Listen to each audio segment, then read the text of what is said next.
Baik, eh, perjalanan kuliah kita selama 14 kali tatap muka, baik secara luring maupun daring, ini adalah dalam rangka untuk membentuk capaian pembelajaran lulusan CPL. Jadi untuk membentuk profil lulusan, membentuk Anda seperti profil lulusan di Prodi Hukum Ekonomi Syariah. Anda yang memilih menjadi hakim, maka akan terbentuk bagaimana Anda menguasai berbagai materi-materi yang ada. Bagi Anda yang ingin menjadi seorang jaksa, maka kompetensi yang harus dikuasai adalah semua ilmu hukum dan segala apa yang bisa mewujudkan itu. Bagi Anda yang mempunyai cita-cita untuk menjadi seorang lawyer ataupun advokat, maka kemampuan di dalam menguasai materi-materi ilmu hukum, sosiologi hukum, dan aspek-aspek yang lain ini akan sangat penting sekali. Kemudian di dalam perkuliahan kita, saya sudah menyampaikan di awal ada 3 skill yang harus Anda kuasai dan Anda gunakan dalam berbagai kesempatan. Yang pertama adalah kemampuan Anda untuk membaca, yaitu melakukan book review. Dasar-dasar intelektual adalah dengan membaca.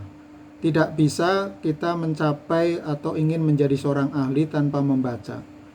Jadi kedalaman Anda membaca, banyaknya literatur yang Anda baca, banyaknya jurnal yang membaca, itu semuanya akan membentuk kapasitas diri Anda. Nah, disitulah sebenarnya kesarjanaan Anda akan berbobot atau tidak dari hasil bacaan, dari hasil yang Anda kuasai dari materi itu. Karena Anda akan bersaing dengan berbagai perguruan tinggi atau dari berbagai macam kesarjanaan dari dalam maupun luar negeri, maka konten yang Anda kuasai, skill-skill yang Anda kuasai, kompetensi-kompetensi yang Anda harus kuasai, itu adalah menjadi trigger bagi Anda untuk mencapainya, untuk mencarinya. Sehingga Anda harus mengerahkan segala kapasitas kemampuan Anda sehingga Anda bisa meraih.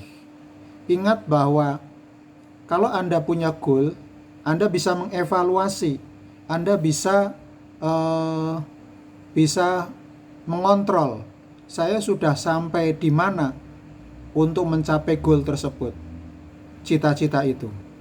Kalau Anda merasa bahwa saya belum yakin, kapasitas intelektual saya masih rapuh, maka dipupuk dengan cara membaca. Maka kekuatan membaca inilah menjadi bobot kesarjanaan yang Anda ingin raih. Kemudian yang kedua adalah skill menulis. Menulis menjadi salah satu cara untuk meningkatkan kapasitas intelektual seseorang. Bahkan menulis menjadi cara untuk mengabadikan pikiran, gagasan.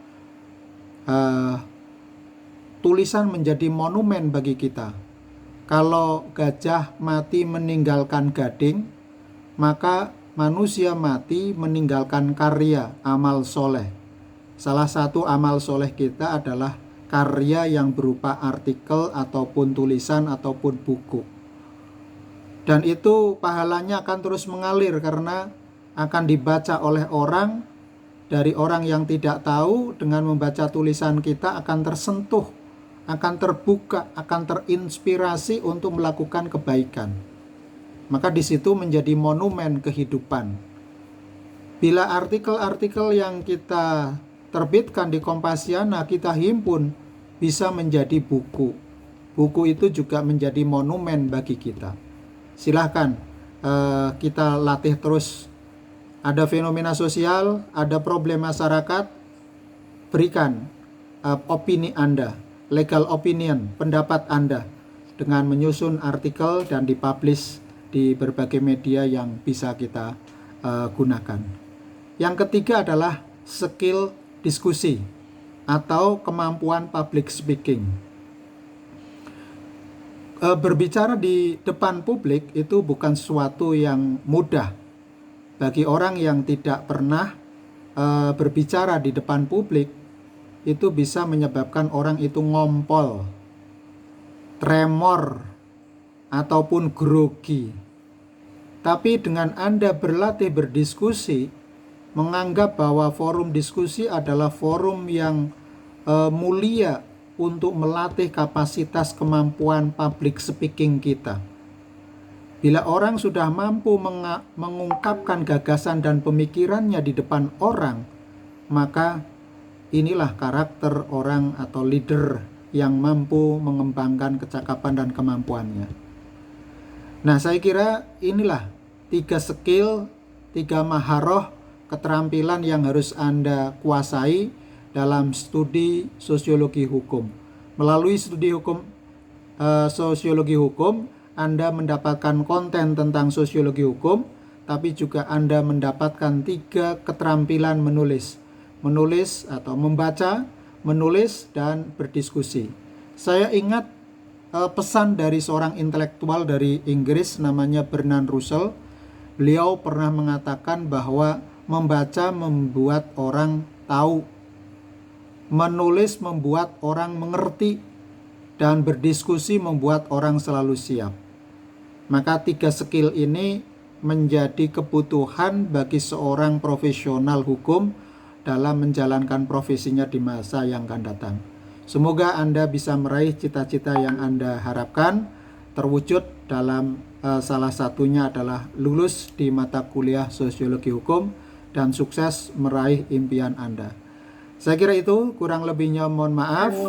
Semoga Allah memberkahi ilmu yang kita peroleh dan memberkahi waktu yang kita miliki dengan senantiasa semangat untuk mengembangkan daya ijtihadmu, dalami semua ilmu, maka Anda akan menjadi orang yang bermanfaat. Khairun nas anfa'uhum linnas. Sebaik-baik manusia adalah orang yang memberikan manfaat bagi manusia yang lain. Kurang lebihnya mohon maaf. Billahi fisabilil haq fastabiqul khairat.